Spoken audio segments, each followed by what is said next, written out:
Bagaimana caranya tahu bahwa orang itu jodoh kita? Tidak tahu. Tidak tahu. Itu sebabnya Tuhan membuat kita jatuh cinta sampai tidak masuk akal. Supaya berani. Karena kalau tidak ada cinta, kita terlalu perhitungan. Ini bisa nggak ya? Itu bisa nggak ya? Gitu. Dia wetonnya apa? Gitu. Lahirnya apa? Ibunya menghadap kemana waktu melahirkan? Hitung-hitungannya terlalu rinci. Kalau kita tidak mencintai. Cinta itu membuat tidak masuk akal. Itu ada maksudnya. Karena kita memang tidak tahu apakah seseorang itu akan jadi jodoh atau tidak. Tetapi kita ini makhluk yang berpikir. Jadi hati membuat kita berani. Membuat kita menyegerakan. Membuat kita bahkan tergesa-gesa untuk menikah, untuk bersatu. Itu hati. Tapi pikiran memastikan kita tidak salah. Kalau kapal, ya kapal, itu layarnya ini adalah hati. Hati itu yang membuat kita terdorong oleh angin, oleh suasana. Kan kalau dengar lagu tertentu lebih gampang jatuh cinta dengar lagu yang enak daripada tidak. Ya toh? Dengar orang berantem di situ nggak mungkin kita jatuh cinta. Tapi kalau lagunya enak gitu, gampang jatuh cinta. Wangi gitu, wangi parfum, wangi bunga, gampang jatuh cinta. Gitu. Tapi kalau kita di dekat selokan atau pabrik tahu, itu sulit jatuh cinta. Meskipun karyawan pabrik tahu bisa jatuh cinta di dalam pabrik tahu ya, tapi hati itu begitu, hati itu yang memberikan kekuatan. Gerakan itu karena hati, cinta itu gerakan yang memajukan, yang memberanikan. Nah, pikiran kita ini yang mengarahkan. Ini orangnya kok kata-katanya nggak konsisten. Ini kok kalau bicara dengan saya pandangannya kok ke wanita lain, gitu kan? Kalau bicara kok membanding-bandingkan saya dengan wanita lain. Kok dia bicaranya selalu berkenaan dengan yang sifatnya seksual daripada yang sifatnya membangun keluarga yang baik. Nah, dari pikiran itu kita diberitahu. Ini kelihatannya akan salah kalau diteruskan. Karena hati yang mendorong itu tadi, anginnya yang mendorong layar itu tidak lama. Cinta tidak lama, tidak bertahan lama. Karena setelah itu pernikahan itu menjadi sangat logis.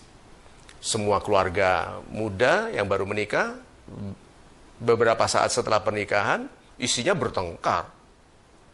Pertengkaran itu sering, lalu kemudian mereda, karena terjadinya penyesuaian pikiran, bukan penyesuaian hati. Begitu pikirannya sejajar, baru hatinya lebih lembut, lebih mengerti.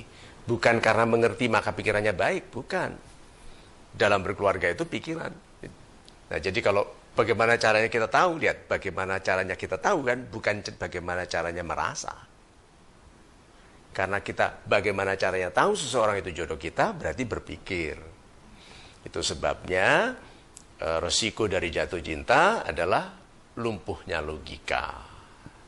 Sehingga dalam keadaan yang sedang cinta-cintanya itu, kita memilih sembarangan. Lalu menyesal. Gitu. Jadi kita tidak pernah tahu. Yang bisa kita lakukan adalah menduga melalui pikiran yang baik. Hati memberitahu sebetulnya kalau kita akan tertipu. Bukankah kita pernah tertipu lalu kita bilang sebetulnya tadi aku tahu mau ketipu. Beli sesuatu bilang sebetulnya aku tahu ini kemahalan, gitu kan? Pernah nggak kejeblos gitu membeli sesuatu terlalu mahal? Sebetulnya tahu kita akan tertipu. Nah, untuk sesuatu yang besar seperti pernikahan, oh ya lebih serius. Ini hati pasti sudah meronta-ronta, pasti sudah memberitahu. Pikiran juga sudah memberitahu, tapi kita sering mengatakan, ah enggak kan orangnya baik, ah enggak teman-temannya baik, ah enggak katanya. Nah, pada akhirnya keputusan harus pada kita. Kalau ragu-ragu lebih baik jangan. Kalau ada tanda-tanda ketidaksetiaan dari awal, harus secepat mungkin mengakhiri hubungan. Karena ketidaksetiaan itu sulit menjadi kesetiaan kalau pada awal hubungan cinta sudah tidak setia. Karena pada hubungan cinta itu, awal itu, kita itu seperti tidak ada pilihan lain. Seharusnya hanya dia yang terbaik. yang paling cantik, yang paling cakep. Kok bisa tidak setia pada saat hubungan masih awal? Itu kan aneh sekali. Kalau sudah menikah 120 tahun gitu kan memang bentuk wajah sudah berubah. Kadang-kadang gitu kalau masih awet muda, ini laki-lakinya melihat ke wanita yang lain, tetapi 120 tahun siapa yang kan?